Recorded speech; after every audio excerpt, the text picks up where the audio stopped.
संसद में एक ऐसा बिल पेश हुआ है जिसने पूरे देश की राजनीति में हलचल मचा दी है। नाम है 130वां संविधान संशोधन विधेयक। सुनने में बड़ा भारी लगता है, लेकिन इसका मतलब बहुत सीधा है। अगर प्रधानमंत्री, मुख्यमंत्री या कोई अन्य मंत्री 30 दिन जेल में रहा तो 31वें दिन उसका पद अपने आप चला जाएगा। लेकिन सवाल यही है कि क्या ये भ्रष्टाचारियों को सत्ता से बाहर करने का मास्टर स्ट्रोक है या फिर विपक्ष की गर्दन पर मोदी सरकार का 30 दिन वाला डेथ वारंट।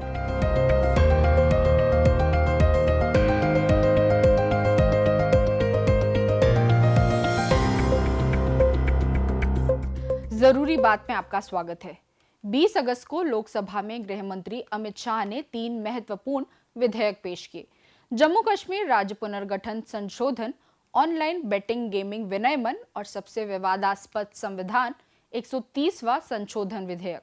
इस तीसरे विधेयक का मूल प्रावधान यही है कि प्रधानमंत्री, मुख्यमंत्री या अन्य मंत्री यदि 30 दिनों से अधिक की हिरासत में रहते हैं तो उनका पद स्वतः समाप्त हो जाएगा। महोदय, मैं प्रस्ताव करता हूं कि भारत के संविधान का संशोधन करने वाले विधेयक को पुनर्स्थापित करने की अनुमति दी जाए। महोदय, मैं प्रस्ताव करता हूं कि जम्मू कश्मीर पुनर्गठन अधिनियम 2019 का संशोधन करने वाले विधेयक को पुनर्स्थापित करने की अनुमति दी जाए। महोदय, मैं प्रस्ताव करता हूं कि संघ राज्य क्षेत्र शासन अधिनियम 1963 का संशोधन करने वाले विधेयक को पुनर्स्थापित करने की मंजूरी दी जाए। ये संशोधन भारतीय लोकतंत्र की धुरी, जनादेश, निष्पक्ष न्याय और संघीय संतुलन तीनों को सीधे चुनौती देने वाला है। इस नई व्यवस्था में दोष सिद्ध होना जरूरी नहीं, सिर्फ हिरासत काफी है। यानी आप कोर्ट में निर्दोष साबित भी हो जाएं, लेकिन अगर 30 दिन जेल में रहें तो कुर्सी गई। सुप्रीम कोर्ट तक कह चुका है कि आरोपी होने का मतलब अपराधी नहीं होता, लेकिन मोदी सरकार चाहती है कि आरोपी के साथ अपराधी जैसा व्यवहार किया जाए। इस विधेयक के अनुसार यदि प्रधानमंत्री, केंद्रीय मंत्री किसी ऐसे अपराध में जिसकी सजा 5 वर्ष या उससे अधिक हो सकती है लगातार 30 दिन हिरासत में रहता है तो 31वें दिन उसका पद समाप्त हो जाएगा। मुख्यमंत्री और राज्य मंत्रियों के मामले में गवर्नर मुख्यमंत्री की सलाह पर उन्हें हटाएंगे। यदि सलाह न दी जाती तो भी 31वें दिन स्वतः पद समाप्त हो जाएगा। यहाँ सबसे अहम बिंदु है, दोष साबित होने की प्रतीक्षा नहीं की जाएगी, केवल हिरासत की अवधि पद छीनने का कारण बन जाएगी। भारतीय न्याय शास्त्र का मूल सिद्धांत है कि जब तक दोष सिद्ध न हो व्यक्ति निर्दोष है। सुप्रीम कोर्ट ने कई बार कहा है कि किसी भी आरोपी को अदालत द्वारा अंतिम सजा दिए बिना अपराधी नहीं माना जा सकता। उदाहरण के लिए केदारनाथ सिंह बनाम बिहार राज्य में सुप्रीम कोर्ट ने कहा कि कानून की व्याख्या इस प्रकार की जानी चाहिए कि मौलिक अधिकारों का संरक्षण हो। इसी तरह सुभाष चंद्र बनाम राज्य में अदालत ने स्पष्ट कहा कि हिरासत मात्र से व्यक्ति की सामाजिक और राजनीतिक पहचान को समाप्त करना न्याय के सिद्धांतों का उल्लंघन होगा। लेकिन 130वें संशोधन के अंतर्गत मात्र 30 दिन की हिरासत ही व्यक्ति को पद से हटाने के लिए पर्याप्त है। अब जरा सोचिए, ईडी, सीबीआई, आयकर ये एजेंसियां विपक्षी नेताओं पर केस दर्ज करेगी। कोर्ट 30 दिन हिरासत दे देगा और 31वें दिन मुख्यमंत्री की कुर्सी खाली हो जाएगी। यानी बीजेपी के लिए सत्ता पलट का शॉर्टकट। ईडी, सीबीआई, आयकर विभाग पहले से विपक्षी नेताओं के खिलाफ सक्रिय रहे हैं। याद करिए कि सत्येंद्र जैन महीनों जेल में रहे और चुनाव में भाजपा ने इसे बड़ा मुद्दा भी बनाया। लेकिन बाद में जांच एजेंसी ने कहा कि जैन के खिलाफ कोई सबूत नहीं है और क्लोजर रिपोर्ट फाइल कर दी। यानी पहले बदनाम करो, उसे चुनावी मुद्दा बनाओ और फिर क्लोजर रिपोर्ट फाइल कर दो। और अब इस विधेयक के बाद तो सीधे सीधे 31वें दिन विपक्षी नेता को पद से हटाया जा सकेगा। फिर जो मर्जी सो करो। गौर से देखें तो यह बिल सिर्फ नेताओं पर नहीं बल्कि संघीय ढांचे पर सीधा हमला है। जनता वोट देकर चुनती है, लेकिन अब गवर्नर और एजेंसियां तय करेंगी कि मुख्यमंत्री कितने दिन टिकेगा। ये संशोधन वस्तुतः विपक्षी राज्यों को पंगु बनाने का सबसे आसान तरीका होगा। ये सीधा सीधा अनुच्छेद 356 का नया अवतार है। राष्ट्रपति शासन की जगह अब एजेंसी शासन। अब सरकार कहेगी भ्रष्टाचारियों की सफाई हो रही है, ट्रोल चिल्लाएंगे मास्टर स्ट्रोक, चोरों की मंडली डर गई। लेकिन विपक्ष का मानना है कि इस विधेयक को पेश करने का मतलब ही है वोट चोरी से ध्यान हटाना, विपक्ष को ठिकाने लगाना। बिहार चुनाव, राहुल गांधी की वोट अधिकार यात्रा, विपक्ष का प्रदर्शन, इन सबको दबाने के लिए ये टाइमिंग चुनी गई है। सवाल ये है कि क्या कल को आपका चुना हुआ मुख्यमंत्री सिर्फ 30 दिन के हिरासत से गिरा दिया जाएगा? क्या गवर्नर और एजेंसियां अब जनता से ऊपर होंगी? और सबसे बड़ा सवाल ये है कि क्या ये लोकतंत्र है या फिर एक आदमी की सत्ता बचाने का संविधान बदलने वाला खेल? क्या इस देश में चुनावों से मिली वैधता से अधिक शक्तिशाली हिरासत की अवधि और एजेंसियों की रिपोर्ट होगी? Speaker sir, I rise to oppose the introduction of these three bills under Rule 70(1) of the Rules of Procedure and Conduct of Business in the Lok Sabha. This bill is squarely destructive of the basic structure of the Constitution. अध्यक्ष महोदय, भारत का संविधान का जो मूलभूत ढांचा है वो ये कहता है कि कानून का राज होना चाहिए। There should be rule of law. और उस रूल ऑफ लॉ, कानून के राज की बुनियाद है कि आप बेगुनाह हैं जब तक आपका गुनाह साबित नहीं किया जाता। You are innocent until proven guilty. This bill stands that fundamental maxim of jurisprudence on its head. It makes an investigating officer the boss of the Prime Minister of India. The second ground on which I oppose this bill, it violates Article 21, the due process clause. FIR, arrest, charge sheet, and even framing of charge does not in any manner substantiate guilt. In fact, you plead not guilty only after charges are framed against you. This bill turns the fundamental jurisprudence of Article 21 on its head. Number 3, it distorts parliamentary democracy, which is again basic structure, by displacing will of the people through mere custody, bereft of judicial determination. अध्यक्ष जी, ये बहुत ही संवेदनशील विधेयक है। मेरे 2 बिंदु और हैं, मुझे कृपया चौथा, on the fourth ground is it opens. Please माननीय सदस्य, आप नियम 72 के तहत विरोध कर रहे हैं। अध्यक्ष जी बिल्कुल, जब कभी बिल आपका सदन में आए, जब आप डिटेल में चर्चा करना। अध्यक्ष जी, अभी नियम 72 के विरोध के बाद सारांश बोलने की परमिशन दिए। जो रूल 72 है वो 2 चीज कहता है, एक लेजिस्लेटिव कॉम्पिटेंस, एक general opposition of the bill, जिसकी स्वीकृति आप दे सकते हैं। और क्योंकि ये इतना संवेदनशील विधेयक है, मैं आपसे ये विनती करता हूं इसके ऊपर पूरी चर्चा कराई जाए। मेरे सिर्फ 2 बिंदु और हैं। दिस बिल, मिस्टर स्पीकर से एक मिनट, आपने कानूनन बात की तो कानून ये भी है कि 72 इसके बाद भी अलाउ करता हूं, लेकिन संक्षिप्त में। बिल्कुल संक्षिप्त में अध्यक्ष जी, आपको डिटेल में चर्चा मेरे सिर्फ 2 बिंदु और हैं। This bill opens the door for political misuse by instrumentalities of the state whose arbitrary conduct has been repeatedly frowned upon by the Supreme Court.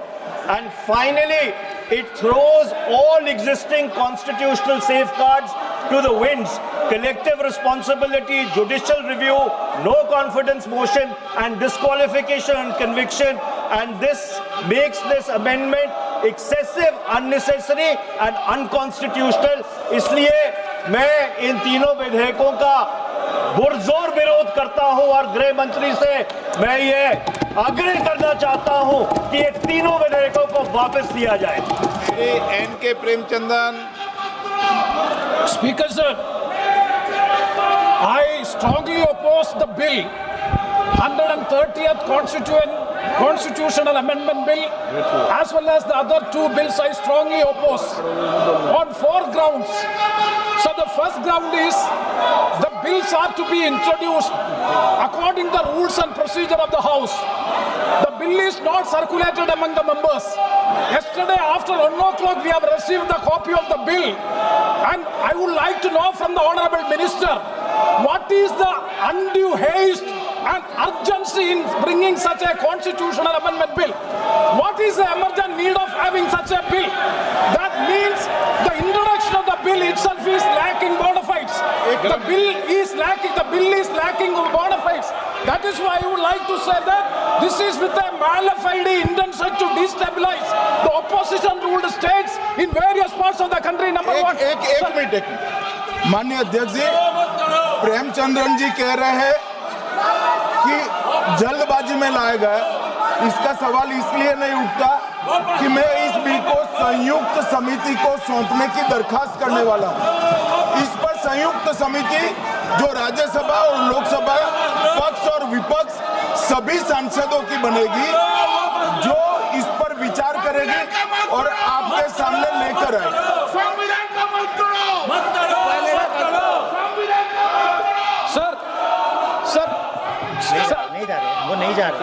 Sir, I do agree with the Honorable Minister, but at the same time, the members are having the right to oppose the bill at the time of introduction.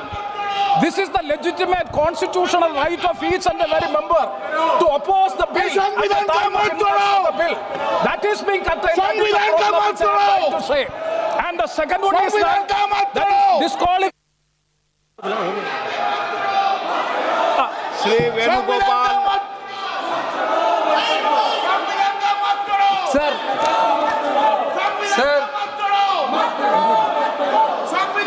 Sir, I rise to oppose the introduction of the Constitution Amendment Bill 25.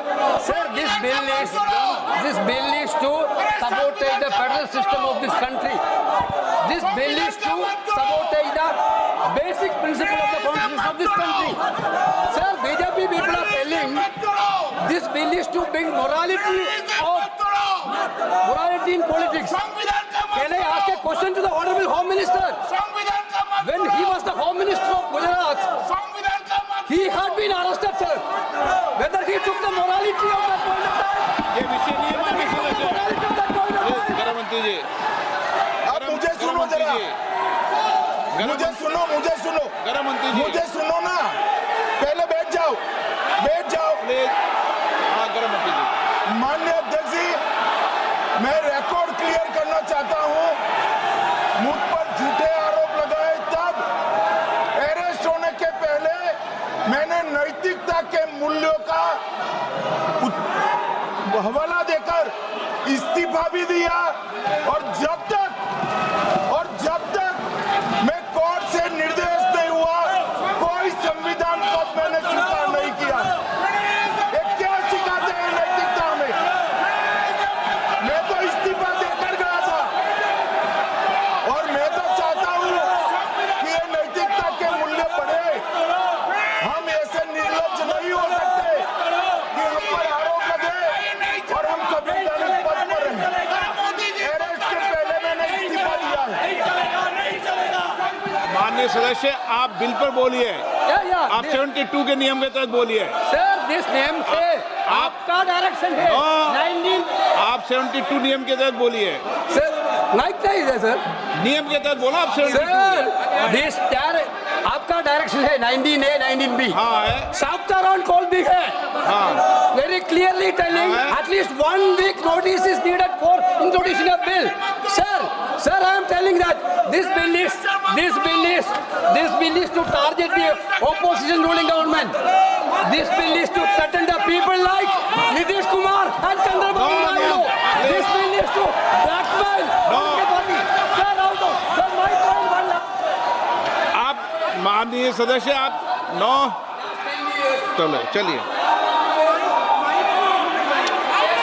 Dharmendra Pradhan जी बोलना चाहते हैं? प्रधान नहीं यादव, आपके मेंबरों को बिठाओ।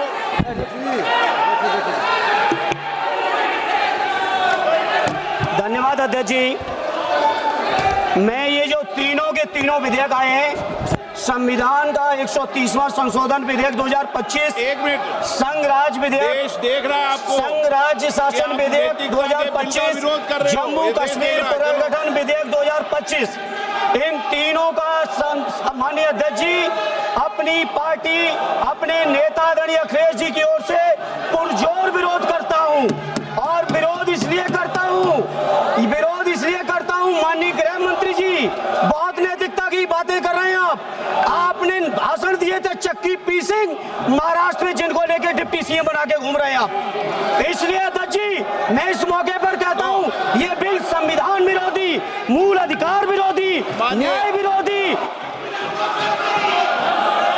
माननीय अध्यक्ष जी, मैं प्रस्ताव करता हूं कि भारत के संविधान का संशोधन करने वाले विधेयक, संघ राज्य क्षेत्र शासन अधिनियम 1963 का संशोधन करने वाले विधेयक और 2019 का और संशोधन करने वाले विधेयक को माननीय अध्यक्ष जी द्वारा नाम निर्दिष्ट किए जाने वाले इस सभा के 21 सदस्य और उपसभापति द्वारा नाम निर्दिष्ट करने वाले 10 सदस्यों के मिलकर बनने वाले सभाओं की संयुक्त सदस्य पर सौंपा जाए।